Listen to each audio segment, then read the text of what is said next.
he also heads the Center for Drug Discovery. After studying chemistry and physics at the University of Douala in Cameroon, he completed a PhD in computer-aided drug design. He then moved to Germany, where he carried out postdoctoral research under Professor Wolfgang Sipp, leading to a habilitation in pharmaceutical chemistry. Since then, his research has been focused on chemoinformatics for natural products research, a topic in which he is an editor of a book series.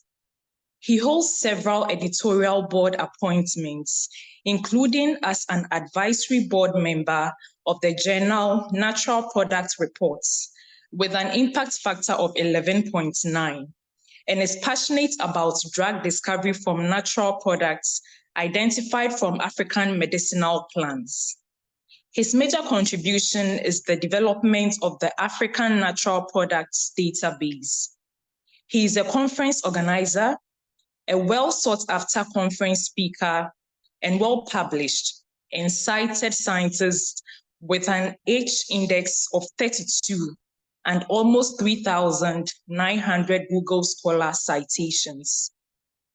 Today, we have the privilege of delving into the insights and experiences of Dr. Ntie-Kang on the challenges faced by young African researchers.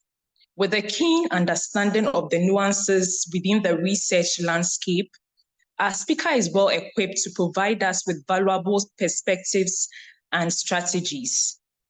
Without further ado, please join me in extending a warm welcome to Dr. Ntie-Kang. You know, the bootcamp session is supposed to be fun while we learn at the same time. So I want to see some reactions from you. Let's give some thumbs up.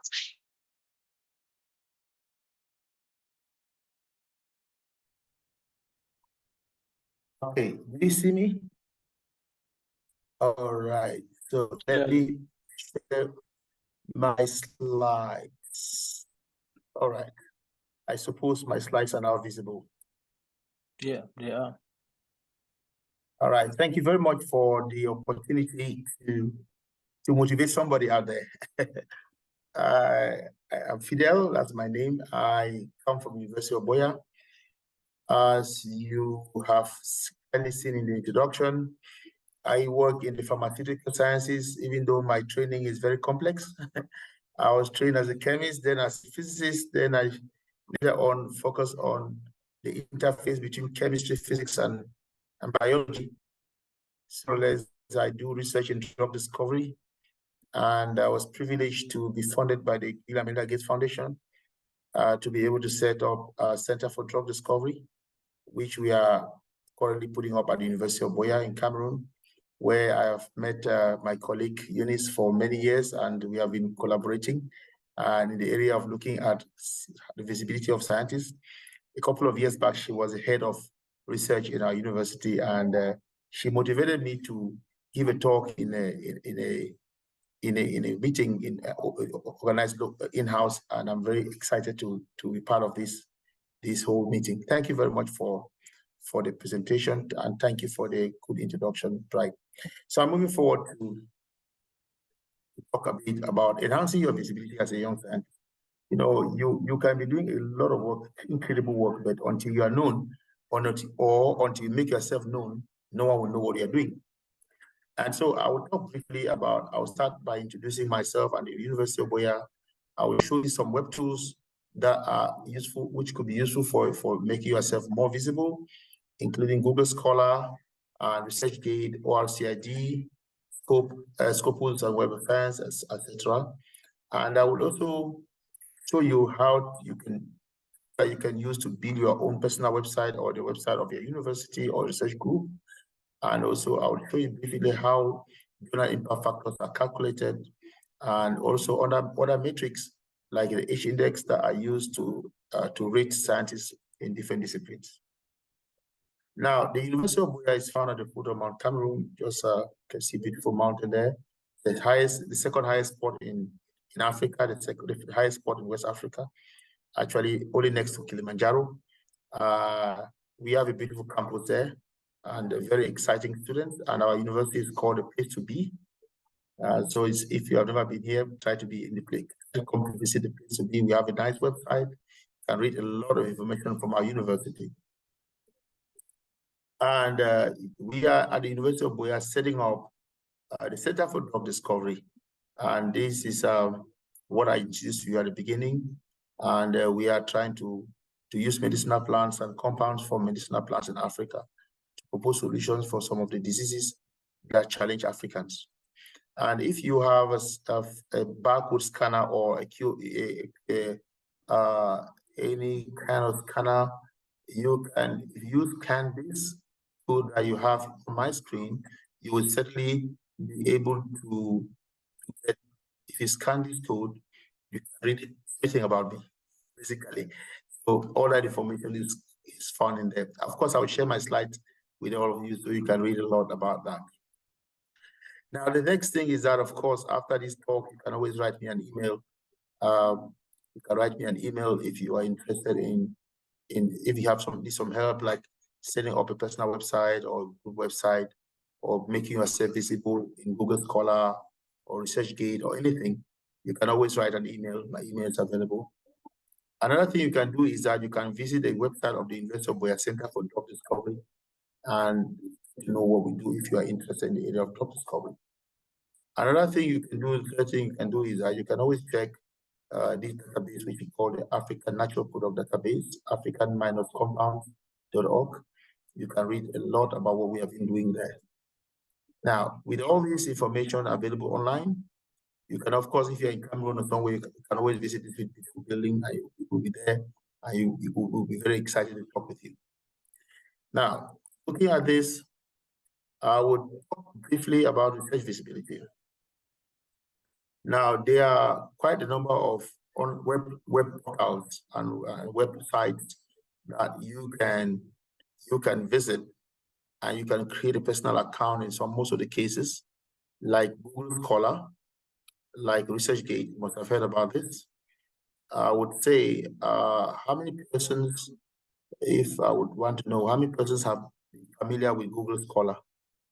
Maybe just a thumbs up, and that would be a great idea to know approximately how many people have been on ResearchGate. I had to know about ResearchGate when I was interested in downloading articles that were published by scientists in Cameroon. That's how I got to realize that a couple of papers have been uploaded there for free, so I could check that. Having some on Google Scholar. How many people have had some familiarity with Google Scholar in somehow? Just raise your hand, please. Yeah. Wow, it's a good number. In some places, I've given a talk and I've realized nobody raised their hand. It shows that you guys are doing quite well. How many have an ORCID account? ORCID account, yes. Oh, it's going up. It's going up. Yeah, ORCID. Yeah, yeah. This is a good number. Now, how many are on Scopus? Yeah. Yeah, perfect. Now, you also observe that sometimes your H-index, I'll talk about H-index later on. Sometimes your H-index in Google Scholar is not the same as your H-index in ResearchGate, and it's not the same as your H-index in Scopus. So that's a question that I was certainly going to expect to answer as we go on. Typically, what I would do is that if you want to write your H-index somewhere, try to refer to the source. That means if you say my H-index is 11, if it's H-index, Google Scholar H-index or ResearchGate or Scopus, it's important that you can know, it should be known the source must be defined. And I will explain to you in the course of the lecture the reason why. Now, if you do Google Scholar is accessible through this web link. The first thing is that I would say is that Google Scholar is an open source tool, which means that even with your phone, you can create an account. So you don't need any payment. No payment you would do to get an account in Google Scholar. The only condition is that you must have an academic email. at least that way you work for a university or for a research institution, they will give you an email, and this email is what you use. So just like you saw in my previous talks, this is my academic email, which has University of Boya on it. So more or less, attaches me to the university. So most of these are like Google Scholar require that you should have an academic email, which you would use to create an account. And for those of you who are already on Google Scholar, you realize that once in a year, the scientific classifies scientists in different countries according to H index and according to the citation. So you will realize that most African countries in that classification are down there, very down there. And the reason why we're down there, one of the reasons is because most of our institutions don't have academic emails. And so as long as you don't have an academic email, it's impossible to be on Google Scholar, and of course, impossible to be classified under AD Scientific. So for the past 5 years or 6 years, I have been classified like number 6 in Cameroon. It doesn't mean that I'm the 6th best scholar in Cameroon.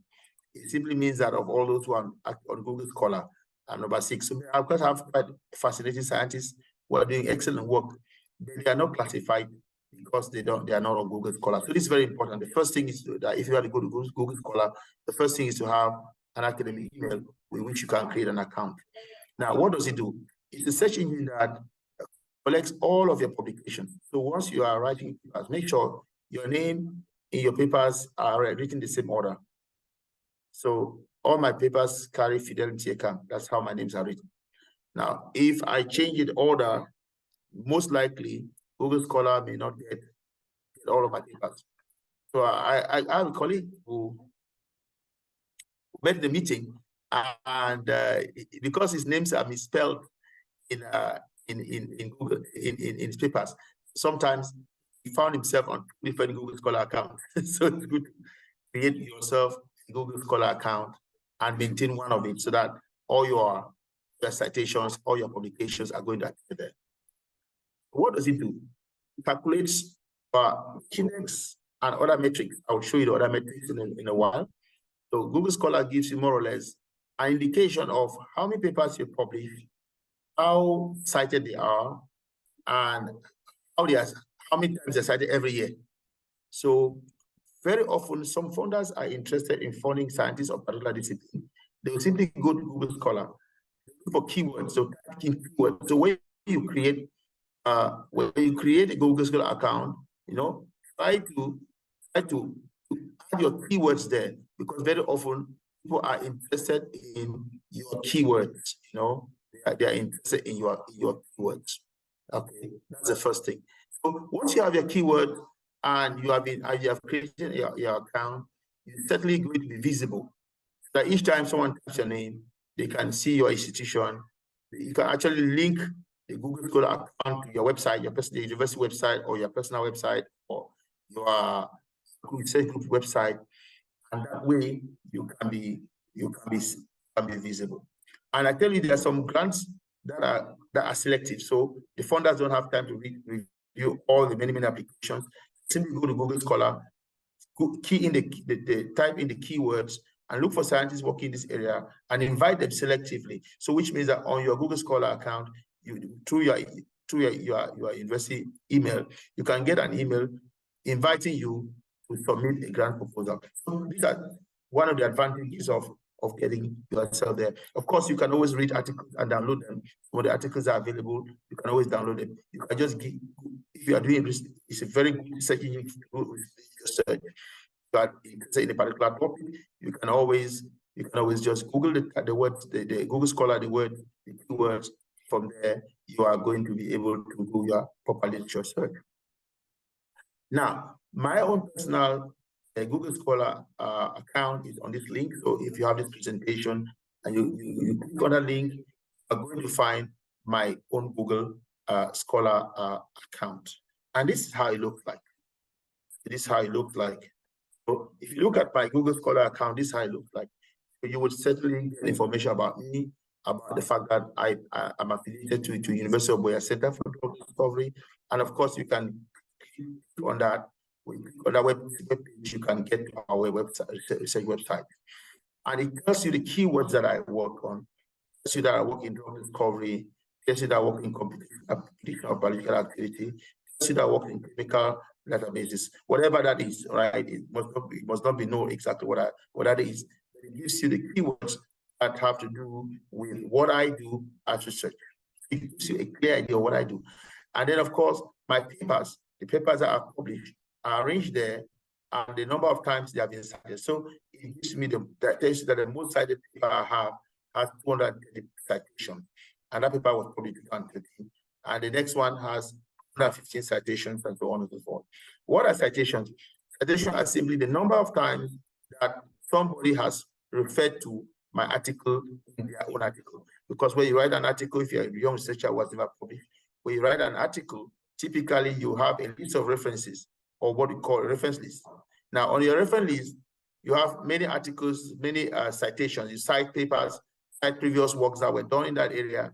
In essence, if someone has cited my paper before, each time the paper is cited, Google Scholar picks that up and gives you the number of times I've been cited. Again, as I mentioned before, my access to my Google Scholar account is through this link.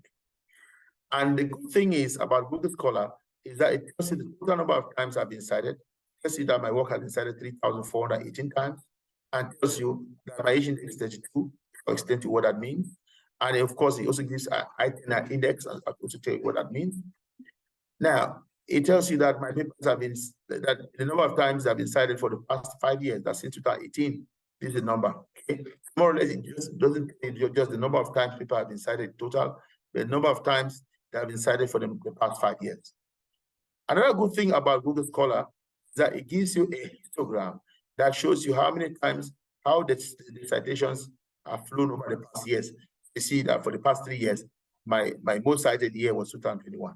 In essence, the numbers dropped in 2022 and so on. Now, 2023, we're going to the end. We're not yet sure about whether this is going to cross this to 2021. That's a good thing about Google Scholar.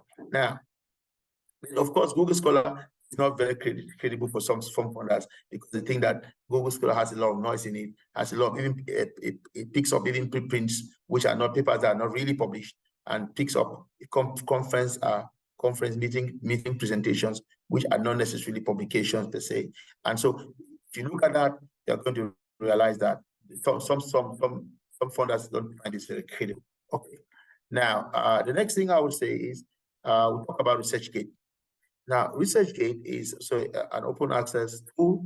You don't need to pay any money to be on ResearchGate. The website is there, but of course, again, there you need an academic email or a personal email to create a Google ResearchGate account. Now, once you are on the ResearchGate and you have created an account, it doesn't go to pick up your publications. The good thing is, if someone else, your co-authors, if you have co-authors with whom you have been publishing, and they are already on ResearchGate, they can invite you to join ResearchGate.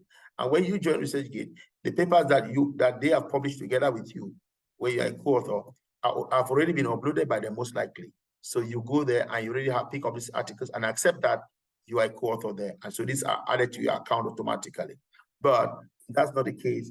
You have to upload your own publication manually. So for myself, each time I publish a new article, I upload it manually on ResearchGate.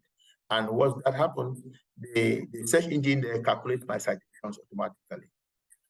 And of course, since there many articles are uploaded there, other scientists can read my work, they can cite my work, and eventually, because of that, my citation goes up, right?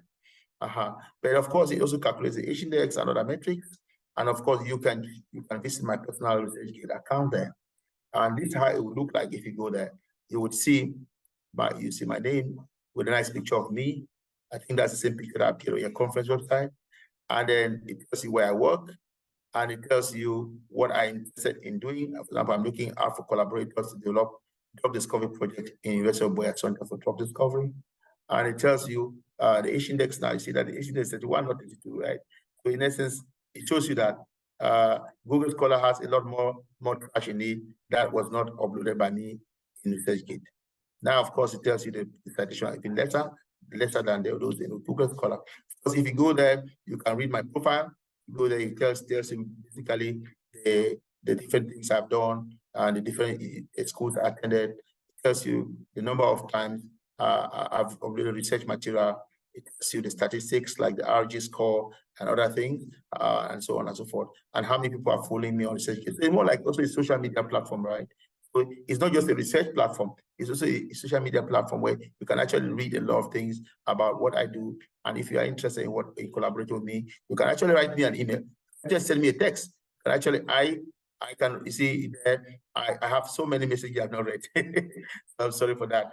So you can actually read what you write. You can actually write a text. You can write me a note. I can reply. And if I have any notification, for example, somebody has read my work, I can read those notifications there. And of course, if I have a new paper, I can add new, whether it's an article or a book or a presentation like this one.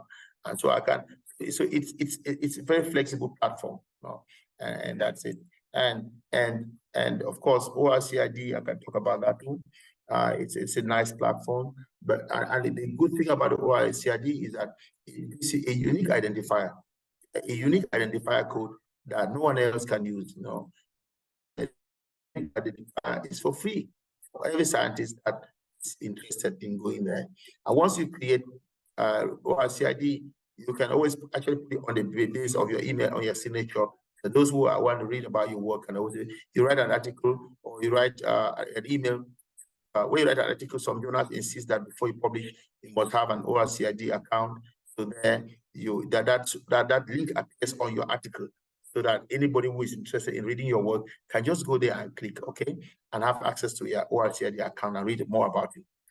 Another thing you can do is that when you send an email to someone to request for a collaboration, and you have under your email, you have your ORCID account, you can actually, the person is interested in reading more about it, you can go there and do more findings. They can get back to you to initiate a collaboration or to accept a collaboration. It's very more or less. Sometimes the ORCID is an alternative for a CV. No, it's instead of attaching CVs and saying people don't like to download things because things always carry viruses. So sometimes if you write an email, the person just goes and checks your ORCID and they will know what you do. They don't need to read your CV because on your ORCID, you have added the schools you attended degrees you got, you have shown the prizes you won and all the things that you have acquired. So all those things are there. And so this is very important. So I have my own ORCID account, and that is it. Yeah? You can always look at it later on. And if you open my ORCID, which is here, this is how it looks like. You will see my name and alternative name, okay? Because I'm also known as this, you know. And then you can always check my work. You can read under the prizes I won. You read the grants I've won, and so on. So in essence, it gives you a very broad picture of the person. So you don't need to, if you don't have an ORCID, you don't have a personal website, your ORCID can serve as that. Your ORCID can serve as your CV, and so on and so forth. It can tell funders what you do, and so on. It can tell collaborators what you do, and this gives you more credibility because of your visibility, your online visibility. And for example, I show you this article published sometime in the past with one of my PhD students, who is now my postdoc.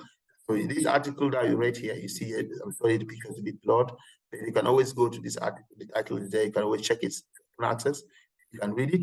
And if you read it, you see that there were 4 authors here, and 3 of them have a green button after their name. This green button you see here, it's actually the ORCID link.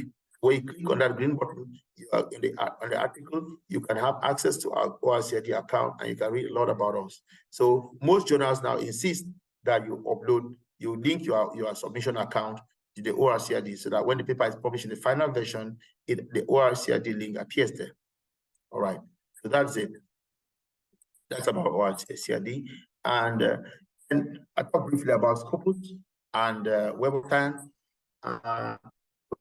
The thing is, you can have access them to these databases.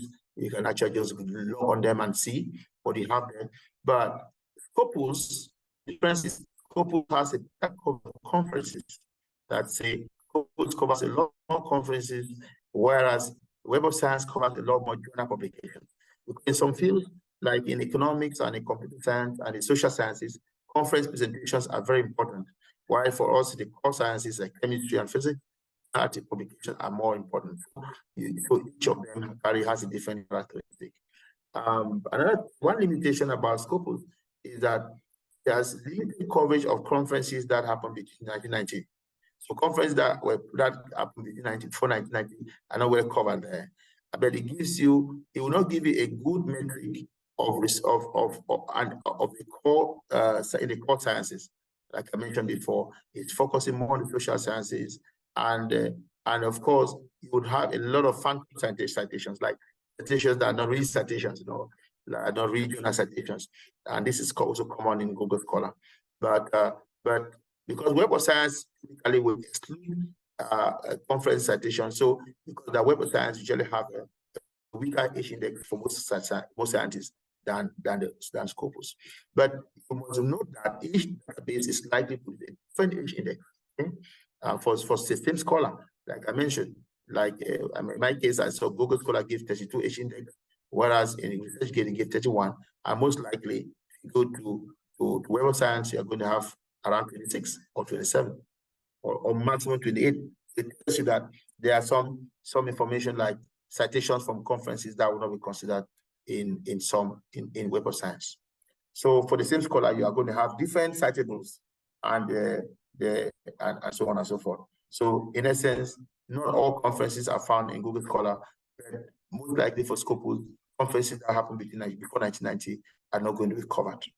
So that's what it is. There are other tools that you can use to make yourself visible, like LinkedIn. Let me see, please. How many of you are on LinkedIn? I'd probably like to check on you on LinkedIn. Yeah, just raise your hand if you're on LinkedIn, please. Let me see. Have a quick look. Wow, 5 hands out. 6, 9. Ooh, too many of you. 10. That's great. So in essence, 15. Great. 16. So in essence, you go to LinkedIn.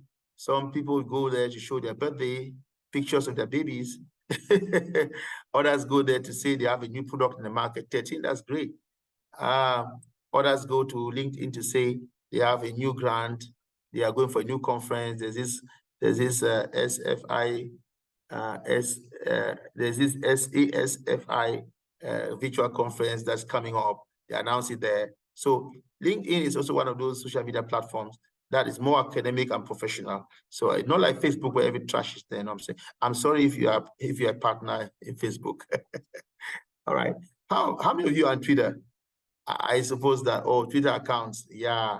Let me see how many people are on Twitter. It's now, I hear it's called X. Probably the next name is going to be Y or Z. Okay, perfect. This looks nice. It tells us that there's some work going on there. Now, do you know any other web tools that can enhance your visibility as a researcher? Not just your visibility. You can have a lot of web visibility, but not visibility as a researcher. So I give you a couple of minutes, the maximum 1 minute.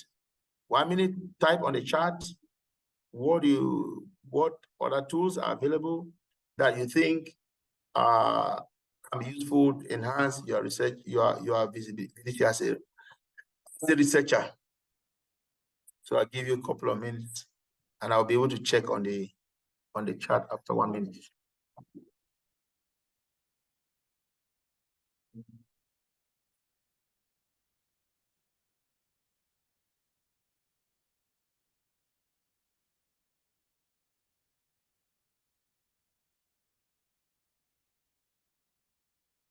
Oh, I hear someone said Google Sites, Facebook. Yeah, like my research group has a Facebook account. My research group has a linked account. YouTube. Oh yeah, I push work on it. Academia, yeah, Academia. I seem to like it too, but it looks like it has gone dormant a bit. Academia, yeah. Institutional websites, yeah, university websites. Sometimes our university websites are not active, so they just not interactive. The good thing about Google Scholar, ResearchGate, and so on, ORCID, is that they are interactive. It's good to be on interactive platforms. All right. Thank you for your contribution. It looks good. LinkedIn, yes, I already have it. ASI Scholar, wow. I'm hearing this for the first time. I'm very glad to be part of it. I will check the ASFI Scholar. Since I just gave this talk, I will do that as well and create an account for myself. All right, looks good. Perfect. So now, there's something else I would say about the research group website. Now, as a research group, if you are really a good research group and you are really productive, you can do really good work, but I insist that make yourself known. Make your work available on in the web. When they say research visibility, they mean web visibility, anonymously. Because not in a country, people can know a great name, but the world doesn't know that name. So try to create yourself a personal website as a research group, as a research group website. And I have a couple of tools here. I have created myself a personal website in Jimdo, even though I must admit here that it is not regularly updated because it's quite heavy on me now. The university expects me to teach students graduated. And I don't just have to graduate them to become a full professor, but I need to graduate them because it's part of my job. So with that, sometimes I don't have time to upgrade my Jimdo website, but I have a personal website in Jimdo. I also have a group website is lodged in website.com. And website.com is not free. You have to pay some money. It's not a lot of money, less than $100 a year, but it's completely free. But of course, there is a version that is cheap for free. Website.com also has a free version where you want to start updating your information. At a certain point, you need to have tools like sending emails and so on. You're bound to go and have the paid version. So you don't need to be skilled in programming. You don't need any programming skill. You don't need Java. You don't need a programming any language. Able to run a personal website or a group website. You don't need to. Then what you need is just a couple of information about the head of the research group, members of the team, and so on. With that information put together, you can create yourself a website. For example, our University of Wales Center for Drug Discovery has a website, which is here available. You can always visit our website, as I mentioned before. So we created this website in website.com, and it's very friendly, user-friendly. You just get an account, start populating it, and uploading pictures, personal information, and so on and so forth. It's information, upload even files. After this talk, if you permit, I can actually upload my slides in my personal website there, slides of this meeting talk I gave, and so on. So it's very exciting. You can also have a personal website, like I mentioned. Mine is in Jimdo, which is the free version of Jimdo. You simply just, if you don't have one, you can create it one.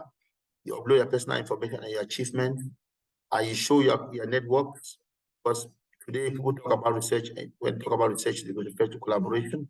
So you can show your collaborative network. You should constantly update it and use it to sell yourself. Not being proud, but just selling yourself. Let people know what you do and what you have achieved so that you can be visible. So that's it. Now, let me talk a bit about calculating optional impact factors. It's a subject that comes up all the time. Each time we talk about publication, we always talk about impact factor. And typically, they expect that if you have good work, good quality work, you want to publish. You want to look for a journal with a good impact factor, okay? And typically, I would not say go for the very high ones. So if you're a beginner, you can start from the lowest one. Actually, my second article was published in Natural Product Reports, which has an impact factor of 11.9. Since then, I was a PhD student that time. Since then, I've not succeeded to publish there anymore. So it doesn't mean that because you're higher in academic rank means that you should publish a high impact factor. So in essence, it's a question of the quality of work you do that determines where you publish it. So a journal impact factor is simply a metric that rates the scientific journal based on the scientific citation. So typically, every journal publishes work, and this work is cited. Now, the more cited, if I put it in a simple way, the more cited a journal is, the higher the impact factor is going to be. The more cited each article in a journal is. So if you publish in your work in a journal that's not very cited, most likely the calculation of the impact factor is going to be low. So that's how it is. Now, how is it calculated? They check in a journal how many times the articles in that journal have been cited in the last 2 years. So if in a journal that that's not yet 2 years old, minimum 2 years old, means that the journal doesn't have an impact factor. It doesn't mean the journal is not indexed. It doesn't mean it's the predatory journal. It simply means that the journal has not been around long enough for its impact factor to be calculated. It needs at least 2 years. That's the first thing. So what did they do? They add all the number of times the articles in that journal have been cited in the last 2 years. And of course, they divide it by the number of articles that the journal has published. So that gives you the impact factor. So what do they do? Add up all the number of times the journals articles in the journal have been cited and divided by number of articles published for the last 2 years. What do? We want to calculate the impact factor. Some of you who are not into mathematics, don't worry, I'll explain what the formula means. It simply means that if I want to calculate the impact factor for a journal in 2024, because those of 2023 have already been cited, have already been published. If it's a journal that came up in 2022, and you want to calculate its impact factor in 2024, what they will do is that they will calculate it typically in the middle of the year, like sometime in June. So what we will do is that we'll consider the number of times the paper were cited in 2023, that's the year minus 1, and the year minus 2, that means 2022. Then they add these two together and divide by the number of publications the journal produced in 2022 and the year 2023. It's for the last 2 years. And typically, when the journal comes out new, I'll talk a bit about Scientific Africa, where I'm an associate editor for chemistry. This journal was came out. Many scientists were not interested in publishing there, except those who knew that it was housed in Exivia. So recently, we have had an impact factor of 2.7, and now we are receiving so many submissions because people are excited at the impact factor. But be careful, that impact factor is not based on your submission, it's based on what other people who took the risk to submit at that time. So the years, number of times it was cited, divided by the number of publications. But some journals, you got to be careful, some journals are tricky here. Some journals play a game in that the articles that are accepted are available online before they are indexed, before they are actually cited, before they are actually attributed for numbers and volume numbers. They play the game, they more or less have some kind of artificial they inflate the impact factor in an artificial way. But that's not our conversation. We just want to show you how impact factors are calculated. So most likely, when you are a scientist who publishes in high impact factor journals, most likely you are going to be cited more and you are going to be more visible. So that's just a thing. So it doesn't mean that those who publish low impact factor journals are not good scientists. You have good work. Your work actually has contributed in uplifting the impact factor of some journals that were just created. So somehow in my group, we don't always only publish in high impact factor journals. We have good work that we think is worthy to be published in high impact factor. You send it there. Otherwise, we have work that is worthy to be published. We send it also in journals that are coming up to support them. That's it. Okay. Now, when you talk of journal citation, this word has come up all the time. I'm talking journal citation. Simply the number of times the article is on the reference list of someone wrote an article and cited you on the reference list, so that is included as a citation for that for the journal in which you published. See, if I published in journal A and then my work was cited in journal B, then that is counted as a citation for my work, and it is used to calculate the impact factor of the journal in which I publish. So this is how it's done. So it shows how important a particular article is, but not necessarily means that the article is important, because a paper can be cited in a negative way. Someone can do, you can publish some statistics, and someone uses a new research to discredit what you have done and use some new methods to prove that what you were not comparing. The same, doing that, he cites you. Citing you doesn't mean in this case that your work is excellent. It simply means that I'm referring to some work that was done before. So citations are not always used as a positive indicator. I needed to point that. But all the same, every citation is used to compute each index of a scientist. So I will talk briefly about what each index is. But also remember that some journals are not indexed. That means that publishing behind your house and nobody knows the journal is not indexed, which means that it's not used to calculate your citations, particularly for Scopus. Now, and Web for Science. So beware of predatory journals, particularly those ones that you submit today, you pay tomorrow, and is accepted after tomorrow. Be careful with, because some funders are very rigorous with this. Actually, I sat in a selection committee for a grant, which a very brilliant candidate was rejected because he had a paper published in a predatory journal. So you have to be very careful. How is it done? How is the H index calculated? First of all, H index is named after a scientist, a physicist in the University of California, San Diego, and this was called Jorge Hersh. So it's actually the Hersh index, even though they say all time H index, simply named after Jorge Hersh, because he was a scientist that was trying to create or classify other scientists based on the impact of their work. So he was trying to use indicators. So he wanted something like a metric or an indicator that would be used to rate scientists according to their output, not only their scientific output, which is their publications, but also how many times they are being cited. Now, so this number was called the H index or the H number. How do they calculate it? First thing you do is that when you create a Google Scholar account or ResearchGate account and you upload your articles there, automatically you are attributed an H index. But the search engine has a way it computes the H index. And the goal of this talk is to show you how it's done. Now, what they do is that they rank the articles according to the number of citations. That means that, for example, if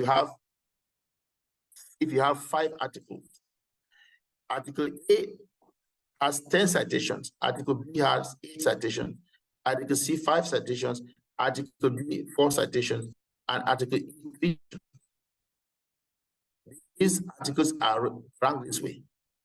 Now, if you now go around, you want to see the order in which they appear, right? The order in which they appear. You are going to say this is the first, the second, the third, the fourth, and so on and so forth, right? Now, if you take the order in which they appear, you are going to get to a point where the order which they appear in that classification corresponds to the number of citations. All right. Now, if you say that the order in which they appear, you would see that in this order, when you start coming upwards, you see at one point the two numbers appear. And if you say that you have classified your citation, you rank your article according to citation, and you check the order in which they appear. At the point where the number of citations and the order in which the article appears in that your ranking match, that is the H index. Okay, that is the H index. And so be careful that if I take 2 scholars and I say, for example, one of them has an article that was cited 25 times, and then these other articles had this number of citations. For example, let's compare 2 scholars. One of them has fewer citations, actually looking at it. He has 10, 8, 5, 4, 3. While this other one has 25, 8, 5, 3, 3. What you will see is that if I go by the reverse order, look at that. I have the first at time, the lowest, that's the lowest and this time he cited is 3, then 4, then 5, then 8, then 10. All right. So you will see that if I rank it in that way, you will quickly realize that even though this person down here has 25 times cited, at the position number 4, he has less citations than this other person up here. At the end, this person has more citations, but has weaker H index because this person has an H index of 3, while this other person has an H index of 4. So H index sometimes it doesn't give you it's not proportional to the number of times they're cited. It simply says that if they rank your articles in the order of citations and they count the reverse order, at what position does it have a match between the number of citations or a match between the number of citations and the position and the order of that particular position? So at that point, this person has more citations, but has a lower H index. It's just a small paradox I'm giving. Say that the limitation is that the H index does not account for typical number of citations in different fields, because some fields, like in the social sciences, they have less journals and less citations when compared to the core sciences. So you cannot take the H index of the scientists in pharmaceutical sciences and want to rate it with the scientists in mathematics, because mathematics is a different field and the citations are completely a different story altogether. So it's important to have this also in the back of your mind. But it can be used in an indiscriminate way to apply to research across. It cannot be used in an indiscriminate way to apply to scientists across the different disciplines, because different disciplines have different citations. And there's something I would say also about the H index, that some engineers will want to remove all self-citations. That means they want to calculate the H index. They will say, what is the H index of a scientist and what is a H index without self-citation? That means there's this trick where people write an article and they keep citing their old former articles, even though there's no relationship between the previous work and this one, just to boost, just to inflate their H index. So these are things you must have in mind. Engineers will remove self-citation and eventually give you the real citations without the ones that you cited yourself. So there's another thing I would say about these numbers. So be careful with numbers. There's a journal they call +1. Some of you know +1. +1, first year it appeared. After 2 years, when the H index was calculated, when the impact factor was calculated, it went really high. +1 was highly cited those years, and suddenly the impact factor started dropping, right? Started dropping and dropped really quick, right? You compare this, look at +1. +1 went up and came down quickly. Meanwhile, you have some other journals that have been around, like the nature journals. They have been around for quite some time. Okay, and then you will see that journal may have a very low impact factor. There's just one particular article that is published and cited, highly cited in that journal, the H index. So H index something. Sorry, the impact factor. So the impact factor is something that can be set by just one highly cited article. So you have to also be careful that this year you can have a very high impact factor for a journal because of a particular article that was very highly cited, maybe cited negatively, no one knows.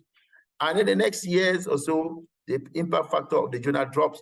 So sometimes they want to check the impact factor, this current impact factor. In some cases, they will publish the current impact factor and the impact factor of the last 5 years. So these are indicators to see that if it was just an artificially inflated impact factor of the journal. Okay, if that's the case.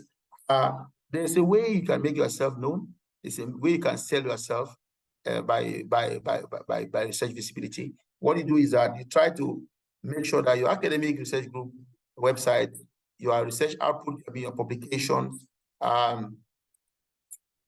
your undocumented data, and every ORCD account, everything you put in there. You know, when you have grant awards, fellowships you have won, and all this information, when you put all this in the web, you can upload all this in the web, SearchGate, through your ORCD account, your Google Scholar account, and so on. All these help to contribute your visibility as a scientist. So no one will know you until you make yourself known. Remember, no one will know you until you make yourself known. That's the key word. You can say that to yourself again and again.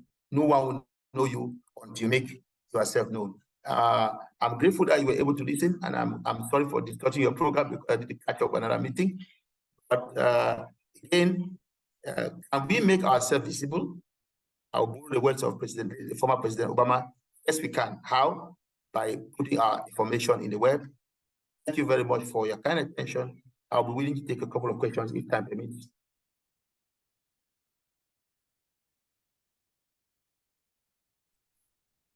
Thank you so much, Doc. I think Sylvia is just going to be on board. I think, Sylvia, please, can you unmute yourself? I think you're muted.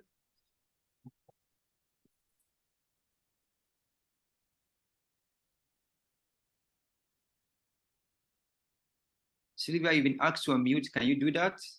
All right, sure. Great. Thank you very much. No one will know you until you make yourself known. Thank you so much, Dr. Ntie-Kang, for your enlightening presentation. Your insights underscore the importance of establishing a solid personal brand when navigating the research landscape as a young African researcher. As you highlighted, creating a Google Scholar account, ResearchGate profiles, and LinkedIn, and obtaining an ORCID ID are just like crafting a dynamic CV, essential for enhancing our online visibility as scientists. In fact, your journey stands as a testament to the principles you advocate. It's been interesting learning how to calculate the H-index on ResearchGate and the impact factor of a journal. We also appreciate your generosity in offering assistance to anyone in need throughout your presentation. Your willingness to share your expertise is truly commendable, and I believe we will all take a moment to reflect on the wealth of knowledge we've just gained. Before we conclude, Professor Brighton Waru will share a few words. Thank you very much for your attention. All right, thank you, Sylvia. Dr. Ntie-Kang, thank you very much. I think it's one of the things we miss quite often as African scientists. It's not very common to be in a platform like this where you can explain these things in very simple ways and to motivate why you need to belong in these different platforms. Sometimes you may hear somebody who says, well, I'm in Google Scholar, I don't need to be in ResearchGate. But you have taken us through the journey to know that they are not exactly the same. Actually, they have different focuses, different flavors.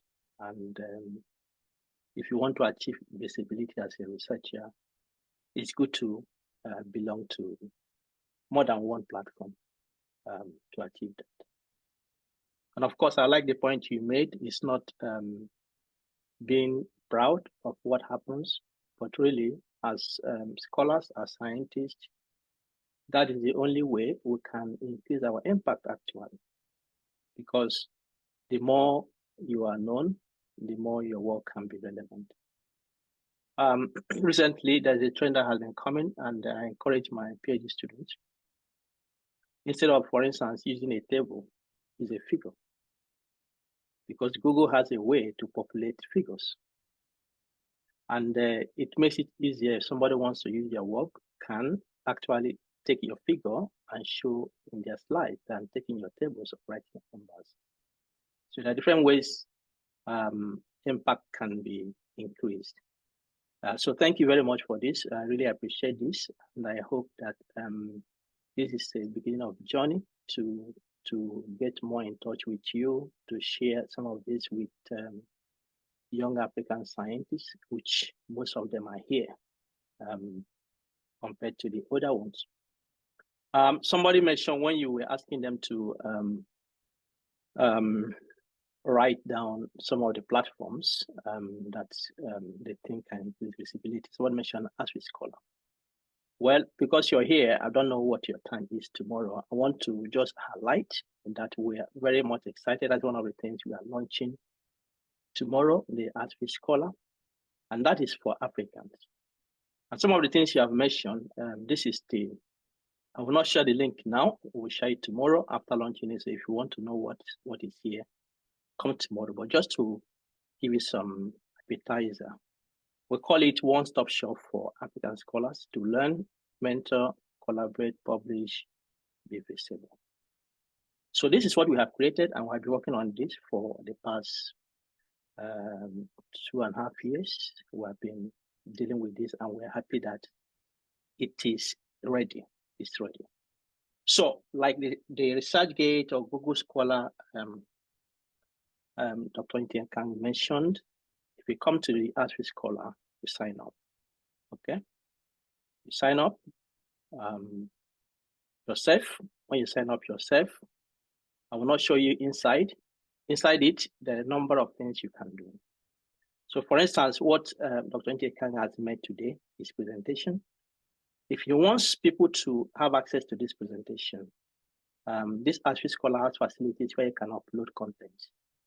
Other scholars can find it, they can use it. And I think that will also increase visibility. If you want to upload materials, your papers, your books, this platform has that.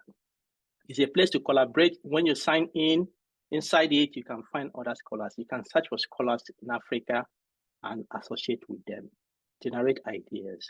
And if you want to create space, for instance, in LinkedIn, you have what they call groups. You want to create things like that, where you collaborate. Like the task we had this afternoon, go and find a collaborator. If you want to take that further, you can come here, create a space where the groups can be interacting and continue. Now, there's something fantastic. Tomorrow, we have the poster session. We'll come to this platform. We have created a poster deck.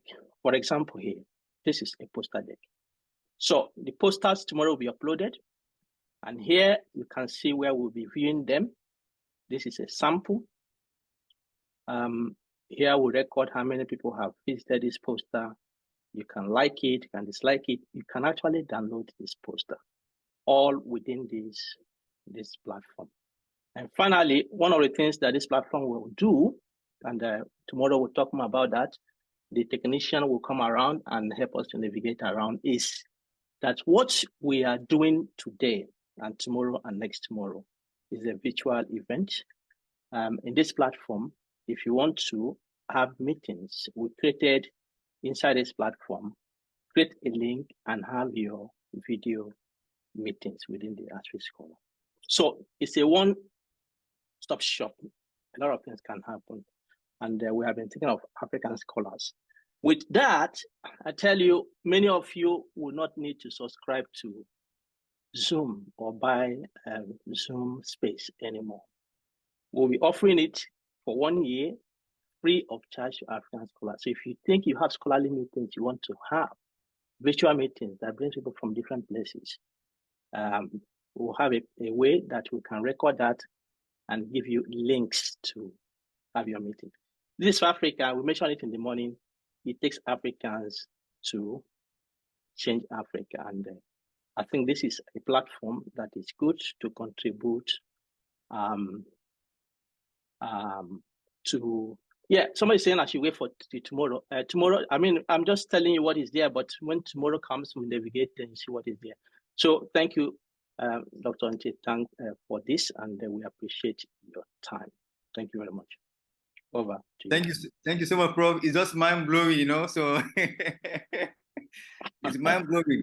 We are doing a lot in Africa, and I think this is something remarkable and that we enjoy to have. So tomorrow will be mind-blowing. We're going to showcase that. So please, yeah, Doc, you have to be here tomorrow. Otherwise, you had a story. So thank you so much, Dr. Fidele. We appreciate you. Thank you so much.